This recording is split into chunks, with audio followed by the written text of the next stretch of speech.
today because the topic is a pretty heady one. Did God create the universe or become it? And I'll speak a little bit about it because it's a very interesting topic and it's kind of fun to stay in the headspace of that topic.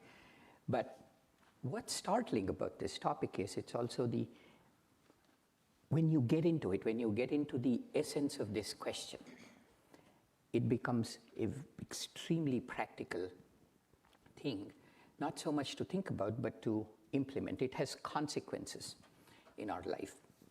And the reason, remember, the topic is, did God create the universe? Meaning, is he out there somewhere and the material universe is kind of here? And in a sense, we are doomed to be here unless we admit to the fact that we are sinners and then we need to be redeemed to go there. That's one choice. And door number two says God became the universe. Because it became the universe, everything is imbued with the essence, so we are already that which we seek. So those are the two doors. And the reason it's very practical is because we all live with two odd versions of reality about ourselves. That we tend to go back and forth between, I'm very fragile, even the smallest thing is going to affect me deeply, versus I can do anything, I can be anything. And sometimes within a space of hours, we go back and forth. When you think about this, this is a very odd thing about human condition. Why should we be like that? Why aren't we so spectacularly unsure about who we are? It's not just a little bit.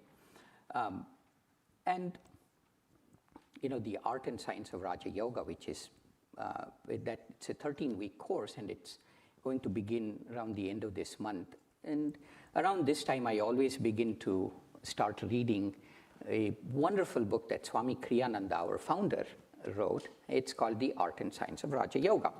And I want to read you a passage from that and look for a pretty good joke to sneak in this reading. As Swamiji at his humorous best, but there is profound things here too. Oh, what a puny thing seems man, a cut on the arm, a careless slip in the bathtub, and he may die. What mighty efforts he must sometimes expend merely to open the honey jar, and how frantically the slightest turn in the weather sends him running to turn up the heat or the air conditioner.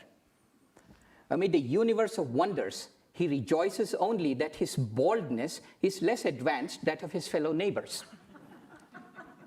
But behold, the same weakling man has leapt across to the moon. He has probed universal mysteries. He has offered his own life heroically for the sake of others. It is within that man's greatness lies. Outwardly, he is puny indeed. One evening, our guru remarked to a few of us, I see all of you as light. You have no idea how beautiful even your physical bodies are behind their outward appearances. You see, this captures these two versions of ourselves that we live with. There is a part of us that is so enamored of the essential miracle that is life, that it cannot help but constantly seek the infinitude that miracle represents. And there is a part of us that is so afraid of the essential mortality of life. The word life itself captures the fact that there is no life at some point, that we live in fear. And did God create the universe or become it is the reason. Do we think of it one way or another? What do we identify with? Now, either through education or through cultural factors or whatever, there are two creation stories that are vying for space in our heads. And I'll tell you both those creation stories. The first one goes something like this. In the beginning, there was nothing. And as a quantum fluctuation, there appeared an enormous amount of energy. and this energy expanded outwards with great speed. In this infant universe, there was so much energy that only light could exist. But as the universe expanded and cooled down, light coalesced into matter, and matter became stars and galaxies. And in an obscure galaxies in a distant corner of the universe, in a distant spiral arm of that galaxy, in an equally obscure star, there appeared a third planet in which the conditions were just right. And in the primordial soup of that planet, complex molecules began to form. One of them figured out how to replicate, and from this replication, life forms developed. And there came plants and insects and cockroaches and fishes and frogs and birds and snakes and chimpanzees. And eventually, the brain became big enough that human beings arrived on the stage. And one day, through a purely random process of neurotransmitters and brain chemistry and electrical signals, one of those brains said, "I am." Until then, there was nobody in the universe, nothing in the universe that was conscious, until this brain randomly said, "I am." And when that brain goes away, the "I am" goes away, and the universe doesn't care, returns back to randomness, and the entropy begins to build up, and eventually universe dies, what is known as a heat death, the lack of energy anywhere. This is one creation story. This is, and there is a lot of evidence to this, mind you. All of what I said, I chose my words very carefully. This is all scientifically proven. Nobody made this up. Here's another creation story. Okay? This one is taken from Vishnu Purana in one of the Hindu scriptures, and it goes something like this. In the beginning, there was only a vast ocean of milk. And in that ocean appeared a fig leaf on which was floating baby Vishnu, which was a fragment of the cosmic consciousness. Baby Vishnu was sucking his toes like all little babies do, and he had a beatific smile on his face that reflected ever-existing bliss, which lit up the ocean of milk around him. The baby Vishnu had a desireless desire to share his bliss through others, and this desire manifested as a cosmic lotus that emerged from his navel, and on that cosmic lotus sat an impossibly ancient being with 4 heads, the creator Brahma. Like all manifested beings, Brahma too began his life with an exhaling breath. What is the exhalation of Brahma? It is, of course, the intelligent cosmic sound of Om. And as Om reverberated through the universe that was only consciousness at this point, it coalesced into galaxies and stars and earth and DNA and plants and insects, cockroaches, fishes, birds, frogs, snakes, chimpanzees. And eventually, there emerged a being with a spine that was refined enough that this being said, "This universe is not the reality. My consciousness is the reality. Let me merge with it." And he said, "I am the Tattvamasi. I am the." This is the second creation story. This is what is vying for a place in our heart space. What do we feel? What do we identify as? And if we say God created the universe, either through Big Bang, Big Bang can easily fit into a theistic viewpoint, and it often does in the minds of many writers. And you can say, God is out there, therefore, I need to achieve, I need to be deserving, because I am a sinner, I'm down here, I need to be deserving to go there. Everything that comes to me are problems that need to be solved, things that need to be replaced. So we think that way. And the overriding reality there is the body. That's the identification. And what's the one main reality of the body? That it's going to die at some point. And so everything is driven by a ticking, relentless metronome that's going to catch up with all of us at some point. And therefore, Our identification really is one of hurry, hurry, I need to do this, otherwise everlasting hell and the sinner, or however we wish to frame that narrative. If God created the universe, if God became the universe, things change, things stand on their head in a very interesting way. In the Bhagavad Gita, it says that I meaning God, the consciousness of God, like the thread that binds the beads of a necklace, I sustain the universe through my consciousness, which lies underneath every atom of creation.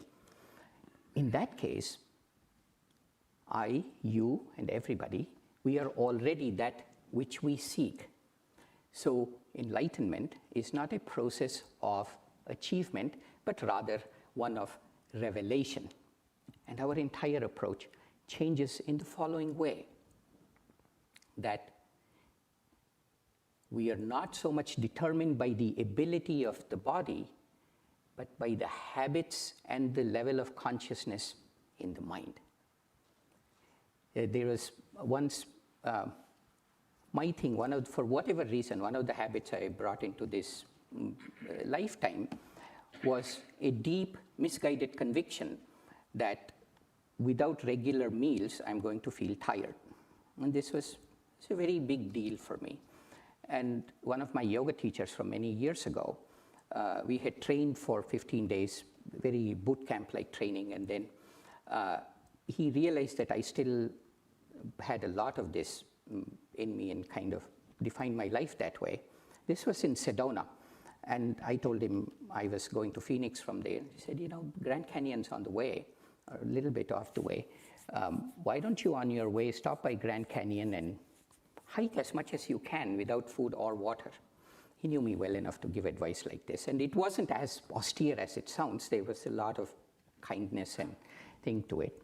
So I said, okay, why not? Let me try it. And then I drove. It takes about 3 hours to get to Grand Canyon from Sedona.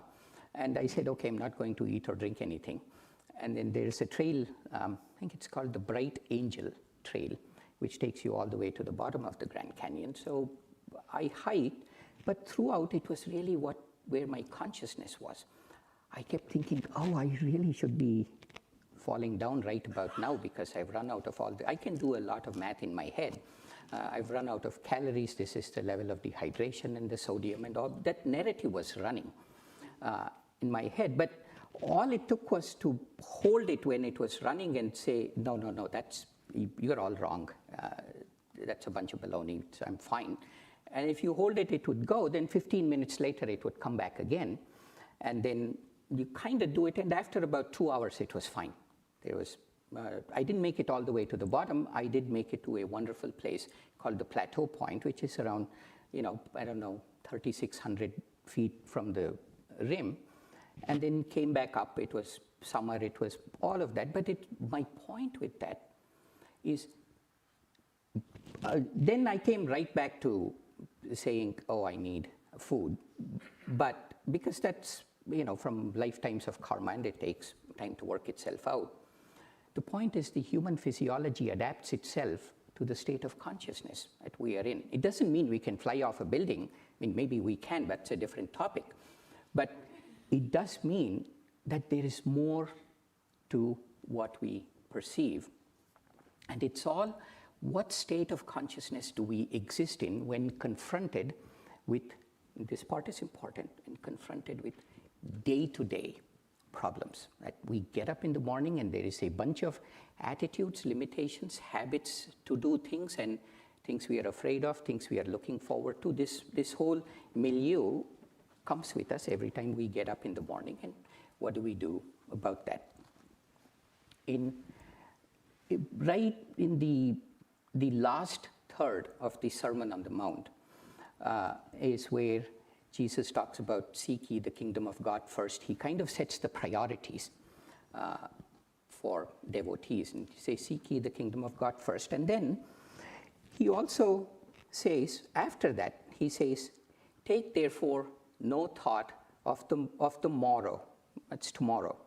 For the morrow shall take thought of the things of itself. Take therefore no thought of the morrow, for the morrow shall take thought of the things of itself, meaning be in the present moment.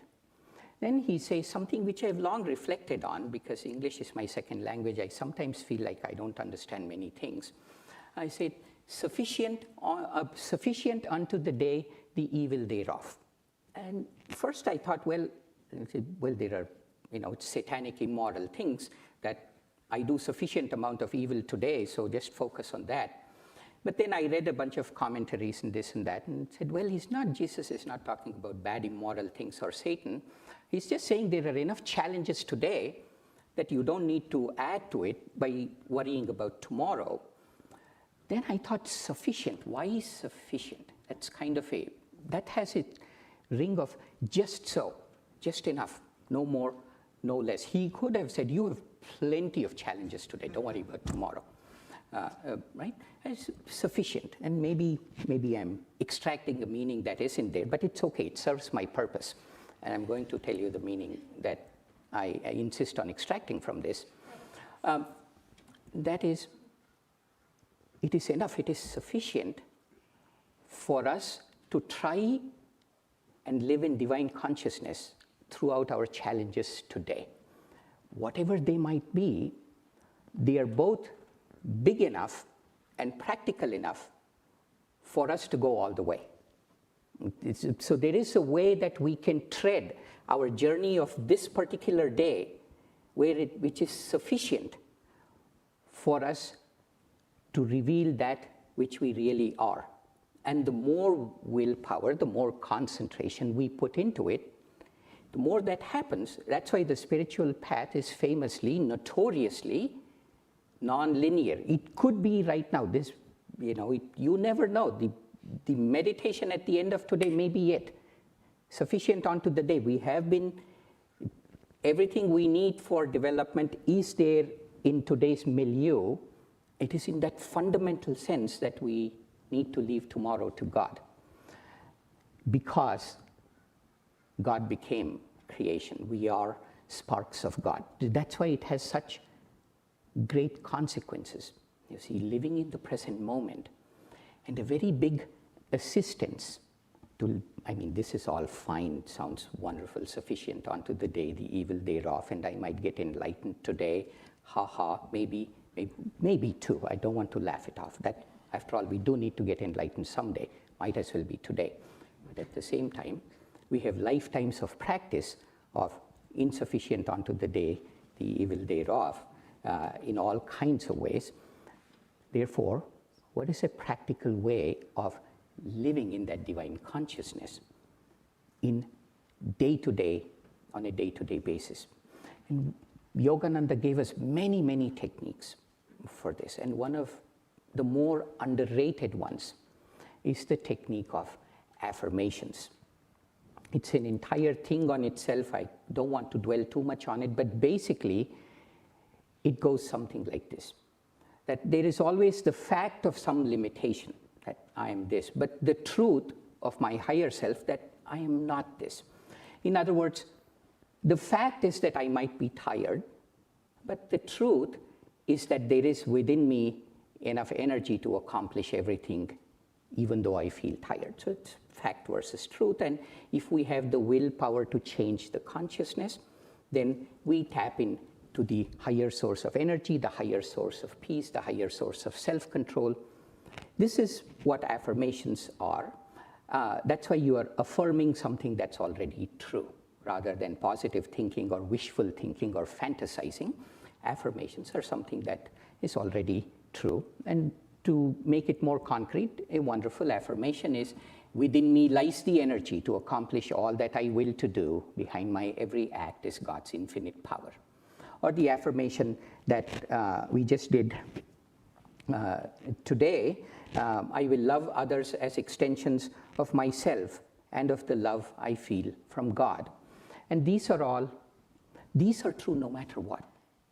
Even if you are having a terrible day and you don't feel like loving anybody, the fact that this is who we essentially are remains. So using that, picking an affirmation and working with it, and affirmations are done very effectively when the mind is already calm. That's for those of you that are new to this. That's why we did this right after meditation, where it'll stick. It'll rewire the subconscious. But there is a trick to this, and this is at the heart of not just affirmations, but many, many spiritual practices. I have a large extended family. We are total 8 siblings. And sibling number 3, who was my brother, his name was Jairaj, he had a very curious and interesting approach to life. And I'm only realizing the full extent of it recently, but he, from the age of 29 until he passed away at the age of 74, okay, during this almost 45 years, he was bedridden.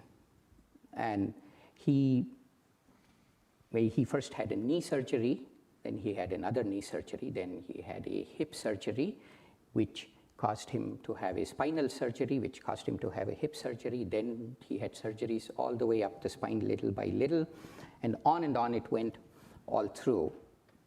But here was the thing. He never, ever identified with all of the things that were going on in his body. Whenever we talked to him, he was 60 years of age by now, and he had multiple surgeries. He really needed a lot of aid to do anything. Then he always said, well, in 2 months, just watch me. I'm going to walk 10 kilometers, I don't know, 6 miles. I'm going to walk 6 miles, because he had once walked 6 miles and it had stuck in his head as a great achievement of the body. And he'd do that and then go and say, I'll become a great insurance salesman. That was a big deal back in India in the 80s, become a great. So never identified it with his things. The very embodiment of within me lies the energy to accomplish all that I will to do is really the embodiment, because no matter how tired he was always identified with his infinitude. But here was the problem, because it kind of declined after a while. But the problem was there was no God in his life. That self-effort, the infinitude of the self, which is also easy to feel, it's with a little bit of mastery over your energy and with a little bit of willpower and a little bit of calmness of the mind, you can really begin to feel how huge you are. It's not that hard, and that has its own magnetism. It won't let go of us. I'm certain we have, and especially those that have been on the spiritual path, have felt this attraction of our own inner power.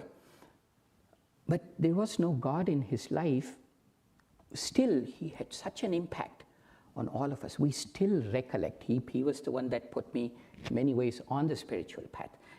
Today is the birthday of Swami Vivekananda, as many of you have heard of him.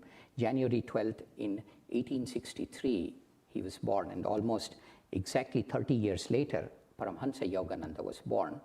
And in 1892, on September 11th, of all days, he came to Chicago and gave a really famous speech that had a big impact on yoga coming to America. And I like to think that in many ways prepared the stage for Yogananda to come and stay here and let the seeds germinate right here. He used to say one thing. He had many sayings, but one of them became almost the slogan for India during that time and even now, and it said, "Arise, awake, stop not until you reach the goal." And this, we were taught that, we used to recite it in school, so on. But it speaks to the fact that a certain amount of steel and discipline is required. But that's not enough. Our self-effort has to be connected to the deepest part of us that is divine, so that we can be lifted out of the slumber. See? So if you go back to the affirmation, within me lies the energy to accomplish all that I will to do. Behind my every act is God's infinite power. You see, that second part is very important. Without that, affirmations or pretty much any spiritual practice, without that connection to God, devotion, any spiritual practice becomes a turbocharged way of making the ego bigger. Okay, because they're very powerful. Even today's affirmation, I will love others as extensions of myself. Think, okay, I'm going to love, no matter what. And you can probably squeeze out a little bit of love from in there, even when you're super angry.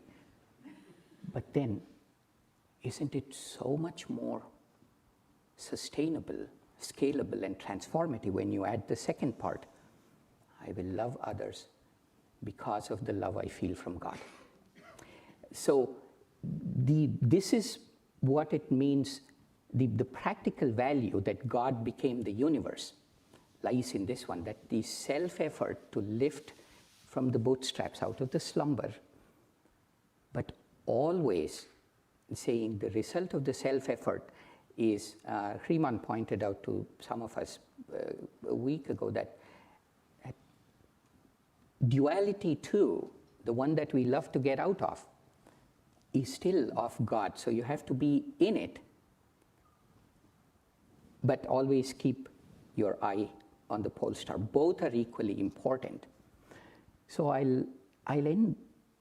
This kind of seems very much like marching orders, and I don't want to end on that note. I do want to add another thing that softens this, but also is the real substance of it.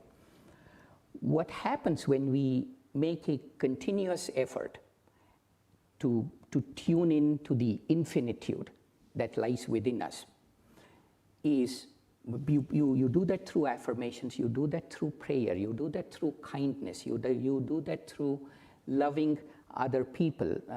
Yogananda said that when we give love to other people, God comes to us very quickly. When you do all of that, what happens, even on a day-to-day basis, is you'll begin to feel God's presence in your heart. You see, that's what is beautiful and transformative. I mean, eventually it'll stick and become stronger and take over our reality, and then we can lay a legitimate claim to become enlightened. That's still far off, but even in the very, very beginning, you'll begin to feel that, and that is wonderful. That's what you live for, and it's not that hard. I feel this. Just pick an affirmation, or pray for others, or be more regular in your meditation. And most importantly, with this sufficient unto the day, the evil thereof, that when faced with day-to-day challenges, ask God, and those of us or disciples who have a guru, ask your guru for help. And when you sincerely listen to the reply, and when the reply comes, that's where the action is. That's where you say, oh, it's okay, it's not that hard. I can face it. And so it sustains it. So God became the universe so that we can feel His presence and feel the joy by loving Him. So this is why when a lawyer of all the people asked Jesus Christ what's the most important commandment, and Jesus says, love the Lord thy God with all thy heart, with all thy soul, and with all thy mind. So that's when the whole thing becomes sustainable. Om Shanti.